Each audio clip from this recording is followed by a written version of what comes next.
Hello, everybody, and welcome to this season of the Grief Let's Talk About It podcast. I am Tony Lynch, as you guys already know, and we're going to kick this season off with a very, very amazing guest for you guys. And just give me 1 second. We got another another live going on right here. But now, before I bring her up here, I just want you guys to do me one favor. If this is your first time tuning in, head over to my YouTube channel, hit that subscribe button, hit that bell notification so you'll be notified every time that we drop a new episode. Now, without further ado, I'm bringing up my next guest. Please help me welcome Miss September Gray. September, how you doing? I'm good, Tony. How about you? I am doing well. It's great to have you on the show, and welcome to this season. Thank you. Thank you for having me. I feel very blessed and grateful for this. And it's such an honor to be on your show and your podcast. So thank you so much for that. I appreciate it. And being the first one of your season 5, that's fantastic too. So I'm excited for this. So now, before we get started, do me a favor and tell people where you're from and the work about the work that you do. I live in Miramar Beach, Florida. I call Destin home now. And I started a program that a coaching kind of thing for women of widows called Mrs. to Miss, and learning who our identity is as we begin to navigate not having a spouse or our partner in our life anymore. And that is truly, truly amazing. Now, how did you get into this sort of work? Well, it started out, Tony, as a way for me to process my grief. It was, I started writing a lot. And I'm going to back up and tell you how I got to writing. Yes. So after Fred was sick for many years, and we were on a liver transplant list. We got the liver transplant, but due to complications, he passed away unexpectedly. And so I was floundering. I didn't know how to live without him. My world got turned upside down. Right. So my friends that have a what I call a gentleman's farm, Bob and Patty, up in Charlotte, North Carolina, they asked me if I would come and farm sit for them so that they could take a family vacation. So I did. That was an adventure. Taught me 2 things. One, learning how to live by myself is really hard because I've never done it in my entire adult life. And 2, I don't want to farm. So I was there with them and trying to navigate who I was because I was a lost little soul. Then I came back home and I was staying with my daughter at the time to try to learn how to be myself and where I needed to go. And I worked for some amazing people, and they allowed me to continue to work from home. So I telecommute, so I can work anywhere. So my cousin had a friend here in Destin that needed a house sitter. And they invite me down to their home to house sit for 3 months. So as I'm sitting there doing that, I started a Bible study because my faith is really what got me through the whole process of this. And I started doing a Bible study called Boundaries and Saying Goodbye. And during those boundaries is when I started writing a lot. And Mrs. to Miss came out of that as I was writing about how losing Fred, I've lost myself. I didn't know how to not be Mrs. Fred Gray. I really didn't know that. And so this writing started as a speech that I wrote because I've always wanted to do a TED Talk. Okay. I just never knew what that TED Talk was going to be about.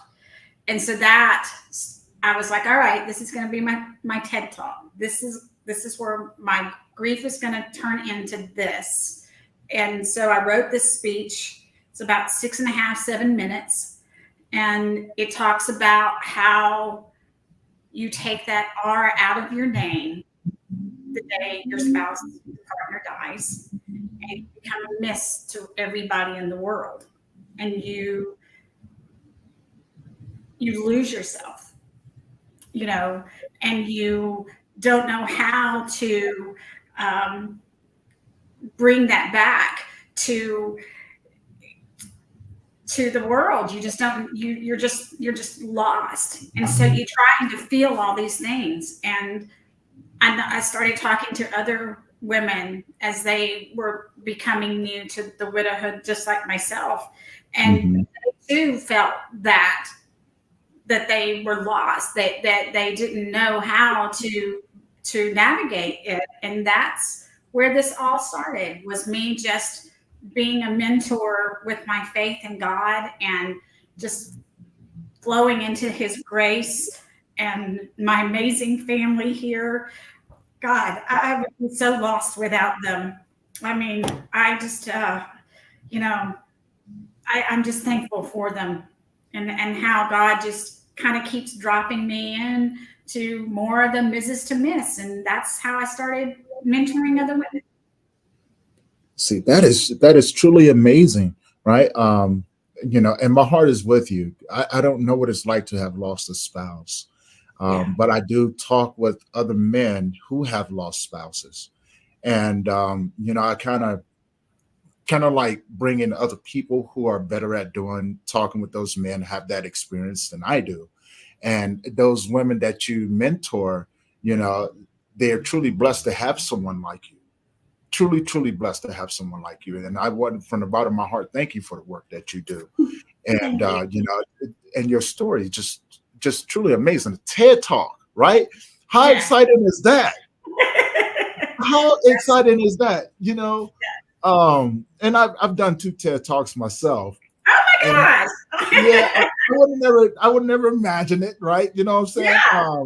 I never even thought about doing it, and because I never, let's see, my first TED Talk, I had never done public speaking before, but it just felt good. It felt natural to be able to talk about something that I was very familiar with, and I'm a Mhm. huge advocate of working with men in grief. Um, and that's how it all started. And to believe it or not, I had my whole speech lined up. I didn't even talk about my speech. You went off script. Yeah, I went way off script, right? And so Yeah. the guys, the people were like, they were just looking at. I could see them, right? They just looked at the script and was just like, okay, well, this is what we're doing, and it was it was such a beautiful thing. And so many people came up and it made me nervous because I thought to myself, like, oh my God, they're about to rip me a new one, right? Like, because I didn't know what I was doing. Okay. And it just turned out to be something truly amazing. I stayed within the minutes, the allotted minutes that we have, and Mhm. things like that. And I just spoke from my heart, and it actually really worked out. And so since then, I was like, okay, maybe I'm on to something, right? Maybe it's just a fluke. So that's what I started thinking. And as life would have it, it was part of the journey. Yes. It was part of the journey, which now, where's my question would lead me to, and asking you, your journey, um, of becoming who you are, right? Can you walk us through the process of healing after you lost your spouse? So you have to understand, during Fred's illness, as his caregiver, I mean, that's part of it, and that's a whole nother grief thing. Um, I My faith, I will tell you, my faith is my biggest champion. Mm, Um, I rely on that every single day. It's my first thought in the morning, is to talk with God and my relationship with Him. and it's my last thought of the day. And so learning to heal, and I don't know if you ever get completely healed, because I don't think you do. When you have such a great love, I had a good marriage. I had a great marriage. I mean, it wasn't perfect by any means, but we were, we were married a long time, and 27 years. We were married for 27 years. And so, that speaks a lot. And so the healing began when I started doing the hard work with the faith. When God took me, he didn't immediately say, okay, now you got to go live by yourself, So first I was with my daughter, which was a very good healing place because I was with my granddaughters and we were all, coming together. And then I went to Bob and Patty's, and stayed with them for 3 weeks. So I wasn't alone with that. So I had that grieving because we were all very close together with Fred too. So they were grieving as well, losing their friend. And then I came here to Destin, and I was at her friend's house, but I was never alone. I was a mile from what I call my sister now. Basically, Mary's my sister. She's my cousin, but she's really my sister. And her parents have just embraced me, and her sons, I call my nephews.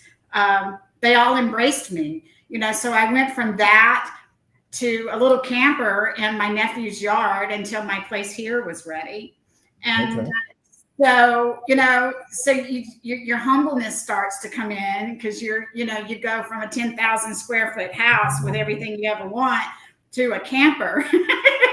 And people, are like, but it was just what was needed. And it was God doing that so that I could get to the point where I could be in a space by myself.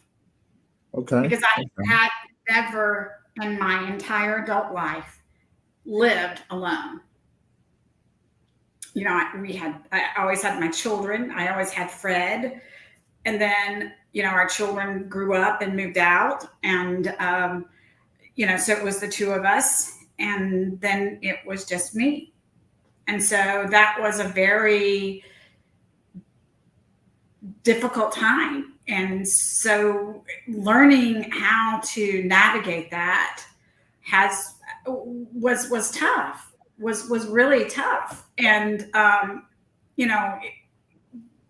I think a lot of women, especially women my age, when we lose our spouse, our partner, we don't know how to live alone. You're so, that's the thing that I will say that is different for other kinds of losses with a spouse, is that our whole world changed the day they die. I mean, from how you eat to brushing your teeth to using the showers to your whole routine is just gone. Just like gone. Right. And you're left with such a sadness, and you just can't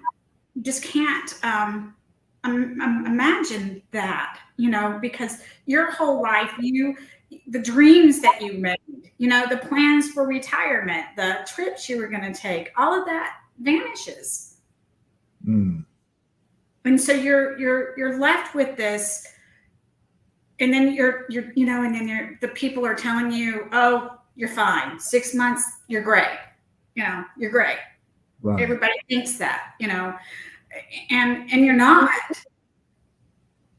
And so you have a difficult time talking to your married friends because now you're the third wheel. Yeah. So your circle changes too. I'll never forget this one dinner party that I went to that was the reason why I moved from Huntsville. And because I realized everywhere I went was Fred, because that was our whole life there. And it was devastating to me. I just couldn't stay there anymore.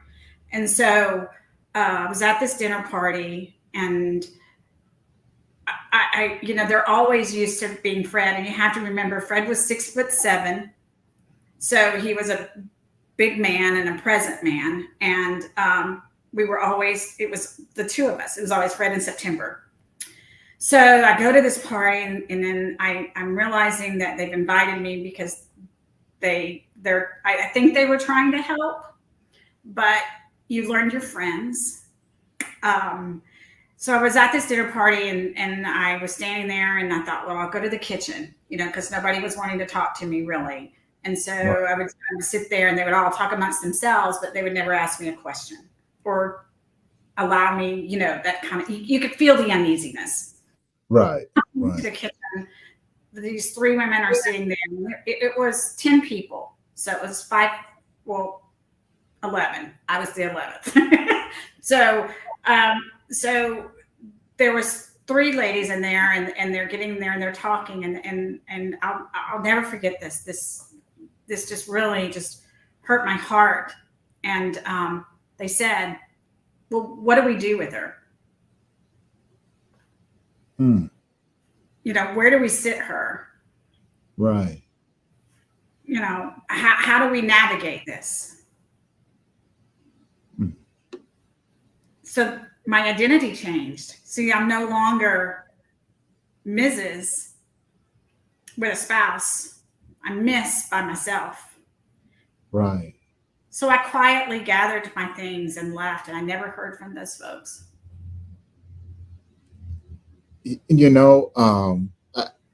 My first question would be, when it came down to your faith, did you ever struggle with your faith? And the reason why I asked that question is, when I experienced my worst loss, or what to me, my perception of my worst loss, I struggled in my faith a lot. And my circle, just like you said, a lot of familiarities across from what you just said to to where I can relate to. My circle just really shrunk. I did have a lot of people, a lot of friends, or people that I thought were friends, that had kids that really stayed away from me. Right. But now that I'm further into my healing, I understand. I do understand, right? And so I have no bad thoughts about him, but my faith. I remember, before everything had happened, I went to church every weekend. Me and my son. My son loved it. Went to the children's Bible school there. He loved it. He loved everything about it. He loved just being there. Sometimes he would go in the big room with me, and and it was a good thing. I used to say I was a very obedient servant, very obedient, right? I always paid attention to him. I never made a move without asking, is this what you want me to do? And so, I would say, I was very obedient. When everything happened, I struggled. I struggled hard, September. I really did, because I couldn't figure out why. Um, After all the things I had ever gone through in my life, I couldn't figure out why my God would do this to me, hurt me this bad, and and leave me alone in the world again. I didn't understand it. I didn't understand why so many people had left me, and left me with my own thoughts, and the reality. I just didn't understand it. I understand it a lot better, a lot more now. Yeah. And I appreciate the journey. So that would be my question. Did you ever have moments where your faith was kind of shaken? And if so, what was the, if so, what was the process of rebuilding that relationship? I would say so. So I think for me, I had the moments of testing God or asking Him why would be during Fred's illness, Mm-hmm. more so than after the loss of Fred, because I know why he died. Right, And right. I had that closure. Okay, He okay. struggled so badly after this surgery, and there was just one bad medical decision after another bad medical decision after another bad. There was just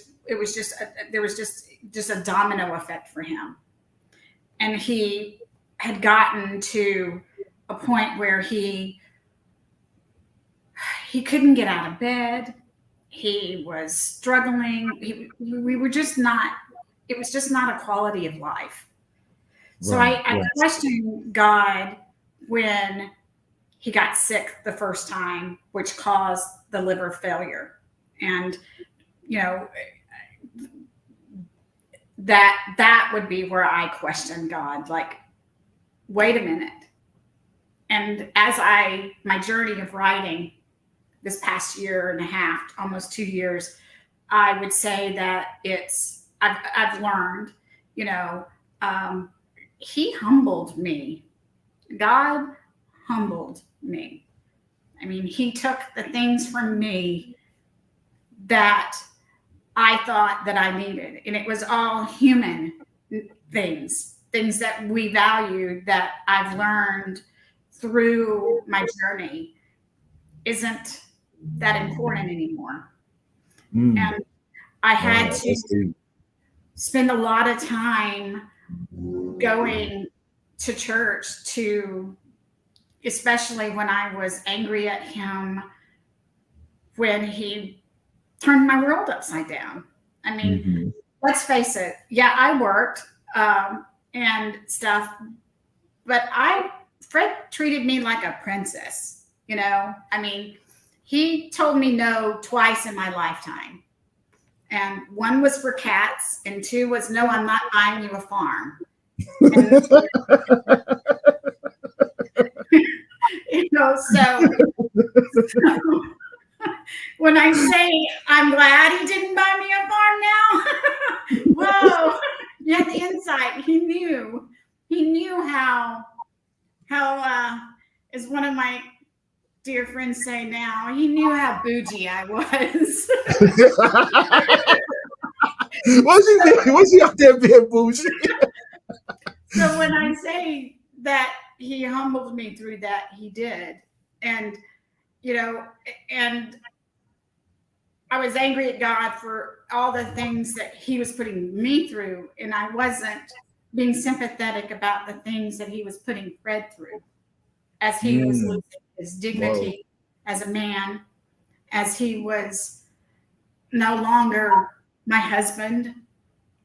And so I would tell you, and so slowly as I was my writing this past year, right before I started here, I read through a lot of my journaling, and it was that he humbled me and he brought me back into a stronger faith by me Mm. going to church and spending a lot of time with a priest that I adore and miss. And everyone here that I love Father Thomas here. He's fabulous. And, but, I stumbled with it. And now I'm so more at peace because of that. And I stay in, and I stumble still. I'm not perfect at it, but I try to stay in such a state of gratitude that's Understood. helped me with my grief and keeps my faith. And I stay very humbled by it because I don't ever want to go through those types of testing again. I don't ever want to have that experience again. And, because when I lost Fred, I lost my whole world, Right. really. and I had having to rebuild Miss September Gray, or September Gray, as her. And God gives me that ability every day to be her. So that's a beautiful gift as well, and this thing called grief, this grief thing. Yeah. A lot of people, like for me, maybe I have a different perception of it now. It's, I've had the chance to actually sit with it and let it mentor me. You have to. You can't fight it. You Yeah, cannot fight you grief. can't And I fight it. fought It's it. Oh, I fought yeah. it. Well, I did too. I mean, I think Yeah. we all do. I've talked to a lot of people from across the world, and it becomes a natural thing, um, especially when you don't understand it, when you've never been Yes. taught what it is, and things like that. It's a foreign concept, right? Grief. Right. And so we have a tendency as human beings to mimic those that are around us after we see them lose someone, right? And we think automatically this is the way that we're supposed to do it, right? Supposed to sweep it under the carpet and be Right, okay. right. And you're supposed to get on with your life, and Yeah. and You're things like just that. depressed. That was my favorite one. You're just depressed. No, I'm not Yes. depressed. I'm sad. But I love that you said that though, because being a man, and I work with men from across the world. And one of my Yes. biggest things is helping them understand that there's more to the expression of the emotion than just the five senses that you have, right? You know what I'm saying? And the Yes. way anger, sadness, depression, all of those different things. Like there's thousands of different words that you can label to what you're actually going through. And it's being truthful about what you're going through. Like Right. really honestly identifying, and I love this word, right? A lot of people trip when I say this, but I go, what if you're just flabbergasted, right? What Yeah. if what you're going through in that moment is flabbergasted? You're just flabbergasted about the whole situation. Use that instead of the alternative, something that you're familiar with, Right. sadness, depression, full riddled with anxiety, etc. Because what this does, it opens up the doors for you to make an excuse to go and get something to help alleviate what you're going through, instead of addressing, And you and do. sitting You with it. panic. And I mean, for right, me, I right. panicked. I was like, okay, I got to feel this void. I'm not gonna do this. So I threw myself into my work. I threw Mm-hmm. myself walking. I mean, I was walking up to 7, 8 miles every day. And I was Ooh. also having at that time to, you know, I had my own personal battles going on, not just with my grief, but with my health. I was diagnosed in the midst of Fred's illness with stage 3 breast cancer that turned into stage 4. Mm. So, Mm. and my identity again, I lost all my hair. I'm not a natural blonde by any means, but God said, I'm changing you. I'm changing you. You just didn't That's know it. wisdom. And That's so, that's wisdom. and so, I would say that with the grief, it was just really, I just was like, oh, don't throw anything else at me. Don't change me anymore. Because I was kind of a heavy set person at the time. I was just a medium body, but now I'm just, he changed me that. I mean, he changed me. I lost all this weight. I don't have my red hair anymore, and I'm not her. And, Right. and, and I think that for women, when we lose that partner, we have to embrace it and not run from it. Because I ran. I tried to feel Mm. it with walking and work, and then I tried dating too early. That was a catastrophe. And so, that I stopped doing that. And then when I finally sat down and started writing and wrote, Mrs. to Miss, that's when the healing started. That's when Okay. I started finding the healing that I needed. And I had, I don't know for you, but I have a really good support system here. And I feel for the people who don't have that. I feel for the people who, men Yeah. and women, that don't have that support, because we do get scared and we don't know what to do. And, you know, we panic. I mean, I don't know. I panicked. So, Well, I can relate to what you said. My my journey was a little bit different because it required so much more of me, right? yeah. Like I said, far as a support system, I had some people that was around, was very supportive in the beginning, but as I began to grow and learn, as Yes. I said before, grief became my companion. It Mhm. became my mentor.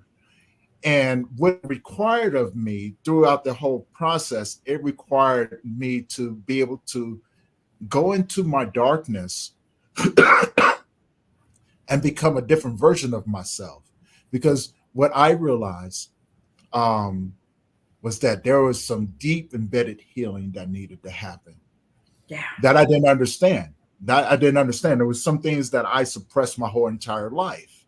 And Okay. so I had to go in, and again, that identity change, right? That identity, Hmm. I think most people who experience extreme loss, whether it's a spouse, child, parent, sibling, and things like that, there's an identity switch that comes along with that, which Hmm. helped me term the phrase trust is earned. And Yes. yeah, and what I mean by that, right? So whenever you meet someone new, you- you have to earn their trust, they have to earn yours, etc., right? No Right. one ever talks about the trust that you have to earn with yourself after you Correct. lose someone, right? And going through deep embedded grief, because for one, you have to trust yourself to do what comes naturally to you. You Right. have to trust yourself to want to get up in the morning. You have to trust yourself to develop a new routine because your old routine is not going to work. You have to trust yourself to be very diverse in your approach in your day to day or moment to moment. You have to trust yourself in your home environment now because you are aware of everything that's around, but with the exception of that absence, right? You normally will Right. have somebody there to help fill those gaps, to take you on little adventures, to have a conversation with. Now you have to trust yourself in that environment. Who are you in these quiet moments? Do you trust your own thoughts? And the reason why I say that is because I trusted my thoughts until I couldn't trust my thoughts. And what I mean by that is that when I found myself sitting in the middle of a desert about ready to take my life, I realized that my thoughts I couldn't trust because my thoughts was telling me this is the best way for you, Tony. Look at your life. You're alone again. Don't no one cares about what you're going through. And it wasn't even a sense of sadness that came with that or anger. It was the lack of fear that I didn't trust. I no longer Fear, had fear of taking my own life. Or, fear does a lot of bad things. right, it does. But again, it terms that phrase, trust is earned. I had to literally Yes. go back in and reconstruct those different parts of me, and then I realized what grief was asking me, and when I get done, I'm gonna pose the same question to you, and I think you touched on it a little bit, and I would like for you to elaborate on it just a little bit more. But the grief was requiring me to get rid of things, my safety net, um, that I held on to, the things that kept me safe, the survival instinct, to go out into the world, to be able to be comfortable being alone. I'm still comfortable with being alone, but I no longer approach the world in a survival way. I approach it in a way of going, in this moment, I am going to live my life to the fullest. And then in the next moment, I will I will adjust my thought to that moment. So I've chunked my days up into moments. Okay. And so and the reason being is because every moment requires something different from me. Sometimes it requires me to be a student. Sometimes it requires me to be a mentor. But it always, the one thing that was always consistent, it always required me to be a servant. And and I tell people this all the time. I'm not a leader. I don't want to lead you anywhere, but if I can walk with you and share some of the things that I've learned to help you, allow me to do that, because I'm just walking you to your next destination. That's it. Yes. I'm a firm believer, and this is the way I live my life. I always am fully intentional of leaving you better than what I found you, Hmm. in hopes that you can do that to the next person that you encounter that's in a similar situation. Leave them better than what you found them. Don't forget your walk, the path that you have chosen, right? Right. And so, I would pose this question, because you had to rewrite your identity, and you found it in writing, Correct. and you journaled. So my question would be, in your writing, did you find yourself more comfortable, writing out your journey, your process that you had to go through, to find who you are in the moment that you're here with me today? I would say yes and no. What I did do was isolate myself. Mm, I did do that. I isolated myself because I was so afraid to sit in the moment and deal with what I needed to deal with. right. You know, face the fact that Fred lived the rest of his life with me when I wanted to live the rest of my life with him. Mm, And so okay. my journaling really helped me learn to set boundaries, because I think when you have to set boundaries, it's an unhealthy relationship that you're having to set the boundary for. Healthy Mm, relationships don't require boundaries because you already know the boundaries of the person that you're communicating with, and so you know this and you respect them. So unhealthy, that's the part about saying goodbye. That's the same thing with grief. We don't ever get to say goodbye to it. you know it's going to be the tiny little things when you're in that moment that makes you have to shift to deal with that emotion that you're having, because right. if you don't deal with it, it does she doesn't go away and he doesn't go away. That grief, I call it she, she doesn't go away, and she's gonna make you deal. And Mm, so I write to deal with it. okay. Okay. And I write because I internalize a lot of stuff. Um, and that's my way of expressing, because I don't feel, sometimes I don't feel safe enough to express what I have in my heart or in my mind to Yes. another Yeah. person. And sometimes that expression doesn't need to be shared with someone else. So instead of keeping it all up in here, I write it out so that I externalize it instead of Okay. internalizing Okay. it. And that's where the Mrs. to Miss kind of came from, was in externalizing all of my emotions about, you know, removing that R. That's my, that's my big logo, is Mrs. to Miss, removing that R. Because when you take Right. that R out of your name, it changes. It does. The spelling changes, the emotions changes, the how you go about your life now. And Mm. how, again, back to my faith of saying that, and so I think one of the hardest things that as a widow I've had to do is to learn to move forward, love again, live my life, and trust God. That trust word again. That's very, Yeah. very Yeah. important. I think sometimes that we have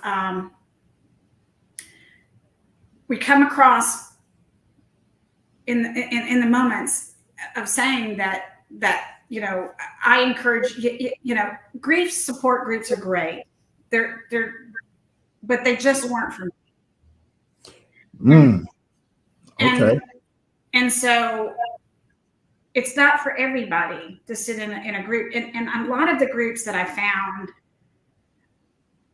were for all types of grief. And so, there are aspects of grief that, yes, we do. I guess there are stages that they say you go through. I have never felt angry. Mm. And, it's not something that is, I'm not an angry person. So I think that that's part of it. And I think that the anger part probably happened while Fred was still alive, because I was very angry about the situation that I was Right. in.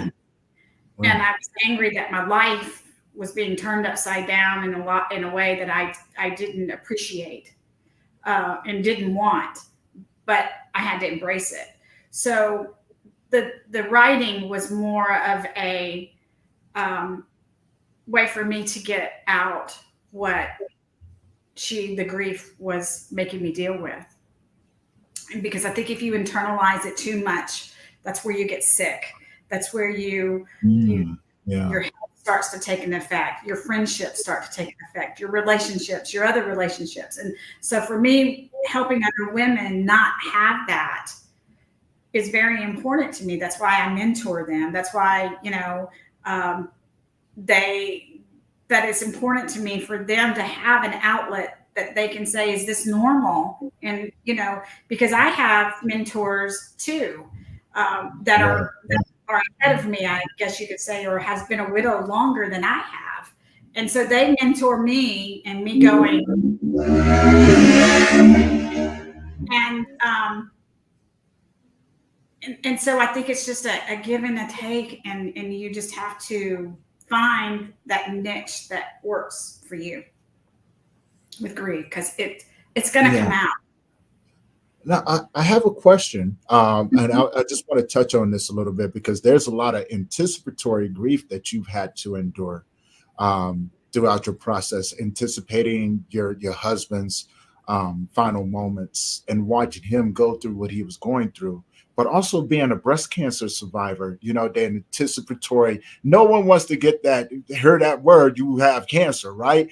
Correct. That's it's almost like a death sentence when you hear it, right? Because It is. you know not too many people survive, not too many people survive, and I find your courage inspirational, very, very inspirational. And but under with the anticipatory grief, um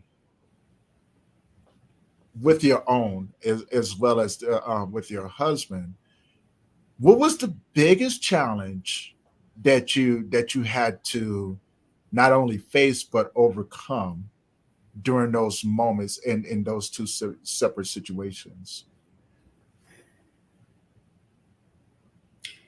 I think the biggest challenge was when you go through cancer, normally that's just all you got. You know what I mean? Right. In life that you're facing, and you face it together. Well, Fred, there's a lot that goes on with liver failure and stuff. And one of the things that it does is it messes with the mind. It's almost like he becomes an Alzheimer's patient, because the liver is what gets out all your toxins. So when your liver doesn't function, the toxins build up, and that goes to the brain, and that makes them forgetful, aggravated. He could become very violent. Fred was not a violent person at all in our whole marriage and our whole relationship.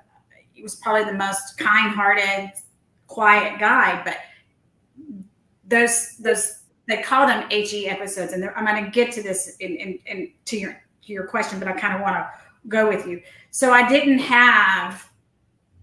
share that out very often, because I was always so protective of making sure that his integrity was intact. That was important to me as his wife. So I didn't let people visit. I didn't let people, because I never knew when this was going to come. So we isolated ourselves. And then when I got the diagnosis with breast cancer, it was on top of all of that. So I was like, how do I balance this? How do I fight my own battle, fight his battle, because I'm fighting to keep him on the liver transplant list, because it's a mile long of everything you have to do to stay on this list. You get there, but you got to keep there, and I got to do my own health. So it was a balancing act of trying to figure out that, and that's, that was a grief in itself. And my whole, so when I got diagnosed with it, I have a very rare, which is called triple negative breast cancer. You're never healed, or you're never cured. I will always be in remission. And so it's aggressive, and it's fast growing, and you have to take it. I call it the bull by the horns. And I was so blessed. I always say I'd rather have 4 quarters than 100 pennies for friends. And I had a very small core group. I was on multiple prayer lists across the country, from many different friends, that when they found out my diagnosis, they put me on their church prayer list. So I knew I was being prayed for daily. But my 4 friends just stepped up, and I never went to I had to do 16 rounds of chemo, and I had to do 65 rounds of radiation, and I had to have a double mastectomy. You talk about, and in the midst of this, treatments and stuff, we get the call for Fred to have his liver transplant. So I have to stop completely, because I have to go to the city where this liver is, which was an hour and a half away. And I'm his only caregiver, so I can't leave at all. So I had to stop my treatment. So in the midst of this, I've already had my surgery. I've wrapped up most of my chemo. I think I had 6 rounds left, and then I had finished the radiation. So I never had to go back for that. But so in the midst of me getting him, and what we were thinking was the life changing for us, this was a happy moment. This was the moment we'd, dug in the trenches for 5 years, so we were thinking life is about to get a little bit better. He's going to come back to us. That was the whole perspective. We were excited and about it. And so I stopped my treatments. So he was in the hospital before he died, 96 days. They sent us home. not because they thought he was dying, but just because of the rehab. And there was stuff there that I don't want to talk about. But anyway, my hair started coming back. And because that's what happens when you stop chemo and all the poison stops. And so I had to go back through more chemo, and then I lost my hair again. So I had a double loss. So I had a loss of, for a woman, for me, it was very difficult I lost my identity in that. I was losing my identity as a wife. I was losing my identity as, I didn't know where I was fumbling. And the breast cancer journey just took a back seat. It had to, and I really approached that with the most, and I believe this, and I'm going to touch on this. I approached that with just such a positivity that there was a reason God gave me that. And I don't know what it was, and I don't know why, and I'll never know those answers. But I had just approached it with, you know what, this is another day. We're going to get through this, and we're just going to keep a positive, happy attitude with it. And, and I thank God for my employer. I mean, the man helped me move my office into my bathroom. Thank God I had a bathroom big enough to accommodate my office. So, and it's that going back to with what you touched on with your son and then the dark place. It's an option. We can either choose in life too, but especially when we lose someone that is so dear to us. We could choose to either stay negative and let it eat us alive and be angry at the world and mad, or we can choose to say, how can we use this to make a difference? How can my journey help make a difference for someone else to not do it? Because we get one life, one trip. Yeah. And, I don't want to go out in my life not radiating with happiness. And I don't mean it, or not happiness, maybe I would say joy. I would say joy would be. And joy doesn't always mean I'm happy, bubbly, all that. It means you center on keeping yourself from not allowing this to eat you alive, because as well as I do, grief can do that. And it can keep you in a really bad place. And who wants to be around that? Well, I would like to elaborate on that just a little bit. But before I elaborate on that a little bit, I want to give a huge shout out to my newfound friend, Rachel. She's a beautiful spirit, and she's very creative. She's working on some stuff for me. So you guys go check her out, Rachel Bryan. She's on Facebook.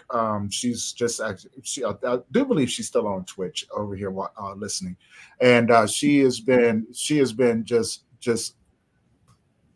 very beautiful just to work with, right? She has a beautiful soul, and she's out there in Texas. So big shout out there to her. My friend Lincoln Smith, thank you for tuning in. Everyone on Facebook, LinkedIn, Twitter, Twitch, YouTube, you guys, thank you guys for tuning in. If you guys have any questions for September, please put those in the comments section, and we'll be sure to put them up there. Other than that, you guys, thank you for your continued support. If you haven't already, because we will be switching platforms here real soon, we're going to be going over to YouTube for the most part. So if you haven't already, go over there and subscribe to the channel so you'll be updated on every time that we drop a new episode. And we're going to continue our live streams and things like that. We're just adding in a few more platforms to be able to stream across. Now, back to what you were saying, and I want to elaborate on it just a little bit. That I found that it was okay, um, if you didn't know what you if you didn't know how to deal with certain things, right?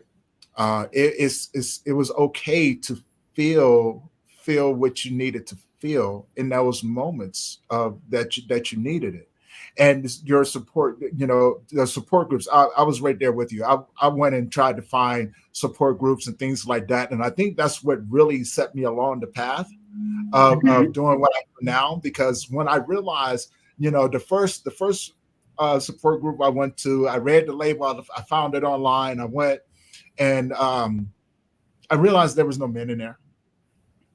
And then the second one, like I thought maybe it's just a group or something like that. And I went to another group and the same thing. There was some men in there. And I said, oh, then it really dawned on me after I asked the question, hey, where are the men at? And they said, well, they used to come. They just don't come anymore. And I looked around and I saw the women. And I said, I know why they don't come. Men don't talk around women. But now back to what you were saying, like support, support groups can be beneficial. It's a matter of Mhm. finding what you need from those support groups, right? And like you said before, and I totally agree, support groups might not be for you, right? You may just need some one-on-one. But I also encourage therapy as well. I am a huge component of, hey, find you someone to talk to. You I know, have uh, a great one. yeah, because you know how beneficial it is. But the challenge is finding someone who can relate to your type of grief, right? Right. And don't be afraid to go, okay, to get as much as you need from that individual. Don't be afraid to go and find someone else to help you get through the next stages, right? Because Correct. as we both know, and a lot of people out there that are and will be experiencing grief, these are some words to really just hold on to. The tools that you develop in the beginning may not be beneficial to you in the second, third, fourth quarters of your healing, right? So Right. it's okay to develop as much as you need. And Right. even if you don't need them, put them inside that tool belt, right? Put them inside that tool Correct. belt, and don't be afraid to go back and revisit it. Um, Correct. community is huge. Community is huge. And I know several people, men and women alike, even some children out there. And my heart is with all of these individuals as they navigate this new world of theirs. And I love it. I love being able to be with them. As you say, September is humbling. It's Yeah. so humbling, but it's such an honor to be able to walk with these individuals in their darkest moments, right? Hmm. And I think a part of that comes from, and please elaborate on it if you may. A part of that comes from us having to be in our darkest moments by ourselves. I think we become what we needed for other people, right? I believe that too. Yeah. Yes, I do. I think, you know, it's only been in the last, I would say, 3 months for me that I have finally found that place of peace, um, that I feel like who I am, and I Mhm. like her. I like myself a lot. I've done the hard work. And, I want to elaborate on that too. I think people don't need to be afraid of that hard work because it's going to be Mhm. beautiful when you do it. And it's going to, and no, we're not saying that every day is going to be, lollipops and candy. Mm. Yeah, It's not. But you can have that, what I call a grateful heart. And when you start having that grateful heart, God in the universe starts giving it back to you. So the more you put mm. out there with it, with Right, that, the more you're going to see it, and the right, more right. you're going to have it. And the more you do that, the more you stop looking for the negative. You stop seeing it. You start seeing the beauty. Like my day, every day begins with a walk on the beach. Right. We talked about that earlier. We have, I am so grateful and humbled by it. That's what I look forward to, and it's just it's beauty, and it's just the universe, and it's just the earth and God and all of it. And you're right, Right. and I think that you got to get in the trenches. You Mm. just have to, and Yeah. there's no timetable too. That's the other thing I want to let people know. There is no timetable. I put a timetable Mm. for myself. That's what I did, which was wrong. I said, this month I'm having here, this month I'm doing this month I'm doing that, and it's going to be, and then I'm going to be fine, you know. And Hmm. going back to my journaling, I realized, wow, I was in a dark place and just didn't even know it. But Yeah. Yeah. and so I would say, put one foot in front of the other, deal with what you have to deal with until you feel at peace with that part of the grief, and don't rush it. Don't rush yourselves. Don't and look at it, a year from now. Think about where you want to be a year from now. Mm. I wish I had that thought process right there, where I wanted to be a year from my losses and things like that. Because the last person I lost was my mother, Mm. um, and she passed away 2 years after my son on Oh, my grandmother's birthday. So my son passed away 2016, and my mother passed away 2018, literally a month apart, um, and things like that. And it was so crazy, and I didn't I didn't know what I was supposed to do. And it took me a long time to realize that it was okay not to know what I was supposed to do, right? Because mhm. I had went from being a son, an older brother, a father, and it was just like, what do I do now? Right. What what Who am what I? is my purpose? My cousin Derek is up here. Derek, thank you for tuning in. I need to call you later on, man, and thank you. Let me know if you have any questions for Miss September or anything like that. I want to put this comment up here, and then I'll get back. We'll get back to what you were saying. And this is coming in from Lincoln Smith, and it was, you know, it's the struggle of not knowing how to help someone in their pain, Right. right? Um, and I understand where he's coming from as being a male, and I think as well as being a human being, we hate to see those that we love in pain. Yeah. We do, especially if you're so used to seeing that individual as a strong individual, Hmm. and not knowing what to do.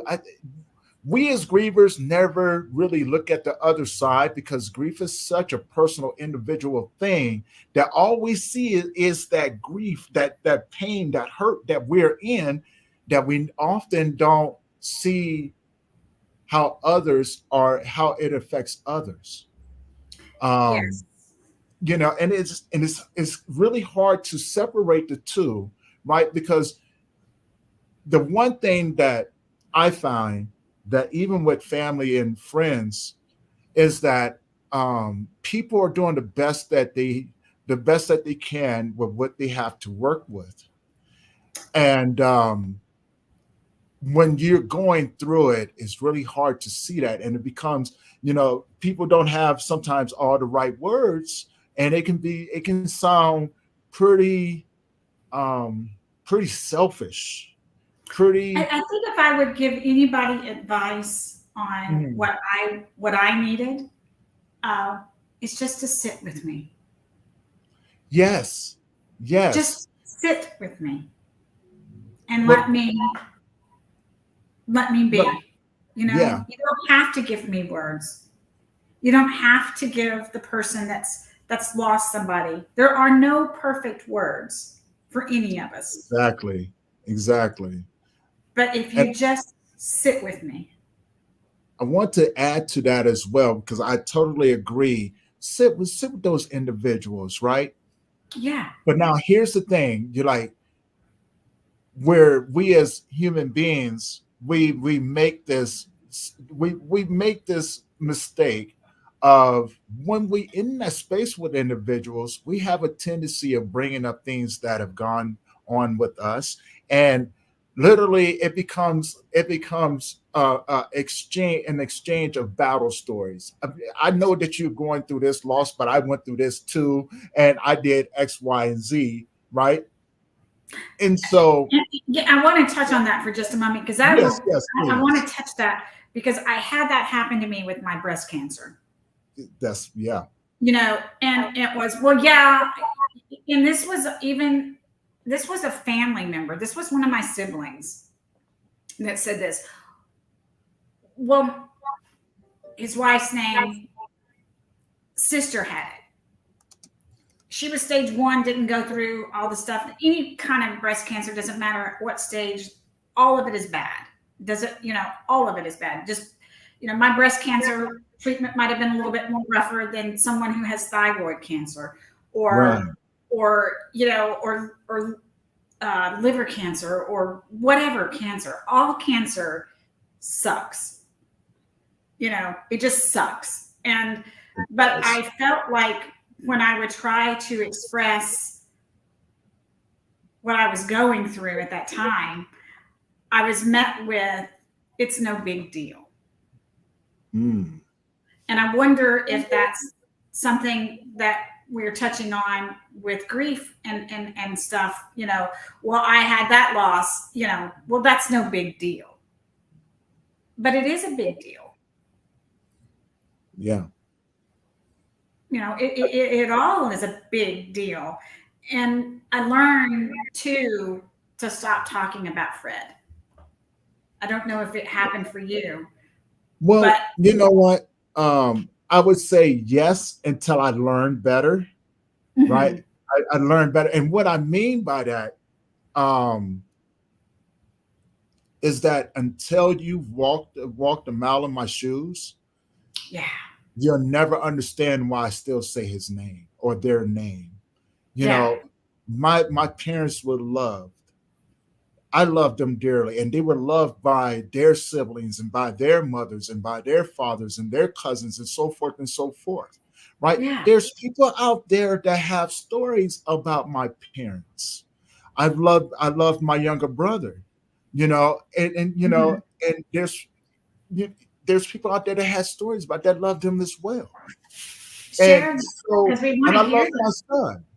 And the Yes, crazy part about this was is that I didn't realize how popular that little guy was until when he passed away. And then I had 200 some odd people showing up to his tribute. And I was like, hold on, you were only 8. How do you know this many people? Right? yes, And exactly. they, That's exactly. right. You And want they to all celebrate had them. their, yeah, they all had their stories as well. The kids that he was in rock climbing school with, the kids that he did hip hop class with, the kids that he was in school with, kids that, teachers, and things like that. And so as a parent, I think, in my eyes, right, what I'm saying, I didn't realize his world that was that big, right? I knew he had a great personality and he was fun. He was always fun, like trying to make people laugh and things like that. But when you hear the stories, then you realize, I am going to say his name.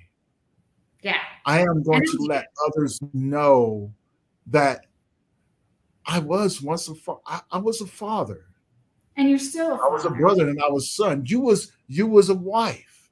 Yeah. So no, it took me a long time to get rid of the shame, because I never wanted people to, one, have sympathy for me. Oh yeah. Two, I never wanted to make people uncomfortable about my journey, until I Yes, said, you know what? You don't have to be around me. that's right. You don't have to be around me, but if you are around me and I happen to share one of my many memories with you, all I can ask is that, you know, that if you have a memory as well, share it with me. Yeah. You know, my grandmothers and things like that, like my cousins up here, we have stories about our grandmother, right? We have stories. We have stories, very cherished stories, just full of love. And we have stories that maybe that was not the greatest. Yes. Because as we get older, we reflect back on the memories, the things, the moments that did change us, that we may not have understood then, but we understand now. And it's okay. Look, Mhm. it is absolutely okay to say the name. It is absolutely okay not to know what your next steps need to be. As long as you can take the next step, Right. it's okay to kind of figure it out on the fly, and things like that. Because for one, once you've experienced deep love, then your conversation changes. It's those that has never experienced it that will often assume um, what the right words need to be, or to be in a space. I often, and I'm really careful when I say this, because I don't want to take the things that work for me to put it out there with other people, but to often find universal techniques for everyone to be able to grasp onto, and implement them. And so the biggest universal technique that I tell people, whenever you embark in someone else's space, become a visitor.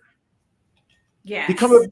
Visit with that individual. Like, so if September was to call me, or I call you and say, hey, I know what you're just going. I may not even say that. I may be like, hey, I'm on my way over to your house, but I didn't already stopped at a Wendy's, McDonald's, or a Burger King, right? Because I'm not going to ask you permission for you to eat. I am not going to. I'm bringing it over there because I already know that you need to eat, right? You know what Yeah. I'm saying? You need to eat, Yeah. and I'm going by the grocery store. I'm not going to ask you what you need. Yeah. I'm already picking And up I the don't eat. toiletry. My whole Right? family gets all over my ass about that all the time. They'll say, There you September, did go. you eat? Cheese.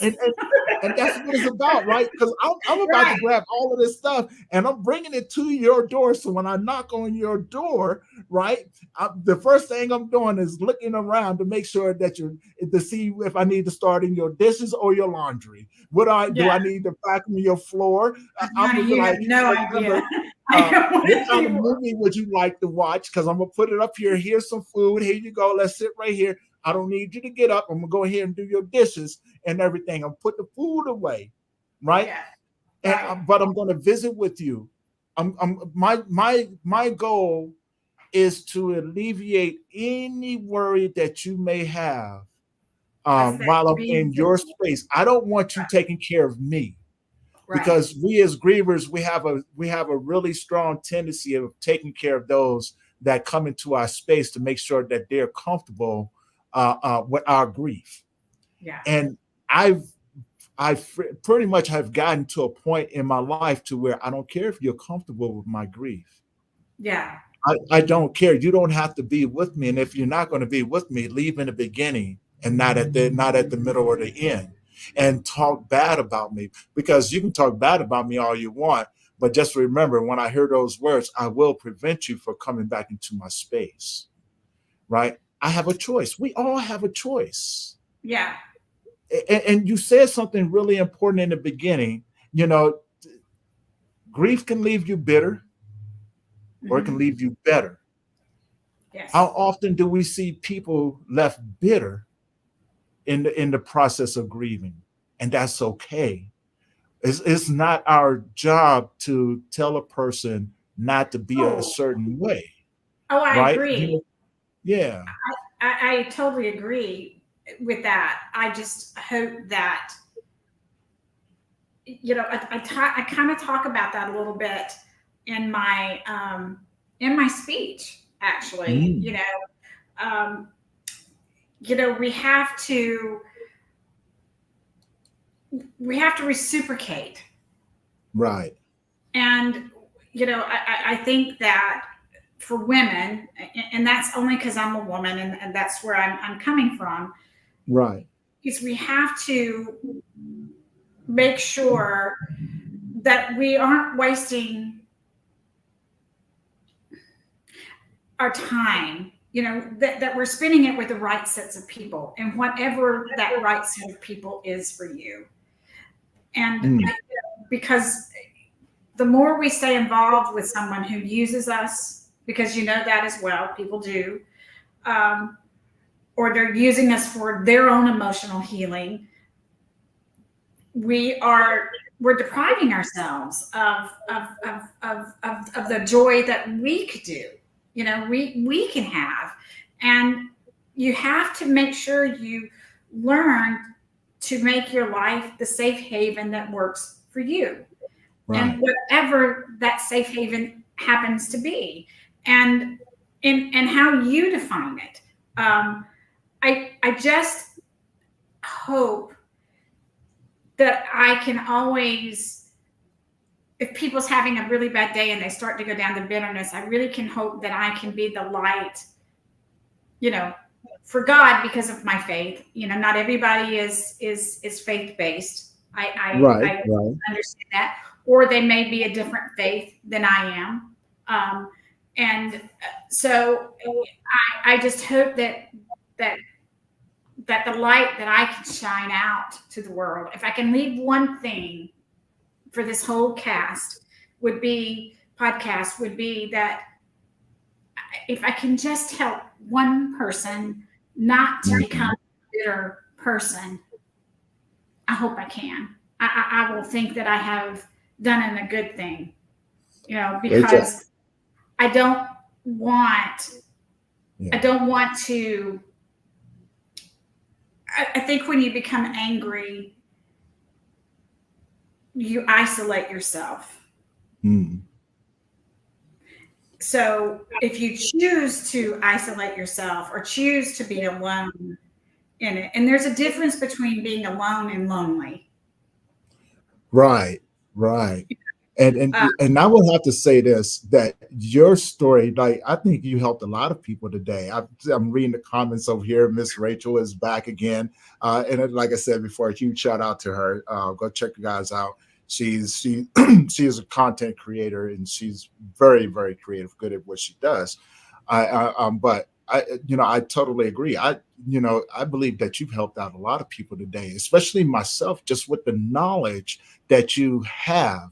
And they, I'm just excited that you even came on the show today. well, You I know, really appreciate that. I really yeah, do, Tommy. Thank you so much. It's been a beautiful pleasure to be here. And, of course, of course. I hope we continue our friendship and checking in with Well, each other. I would love that. well, Um, of course, you don't get rid of me that fast, right? Now, so thankful. now, before I let you go though, because I want you Okay. to let people where to find your book and where to find you. You can find me at mrs2miss.net. Um, Facebook is the best place. That's where I do a lot of my socializing, where I do my lives a lot. I walk on the beach and talk to you about different things that are on my mind. Just like today, September 1st, September in September. Right? And so in that September McGinnis Gray, and it's a public Facebook page, so you should, if you just type September Gray, it'll pop up in there. And so those are my two biggest platforms that I do.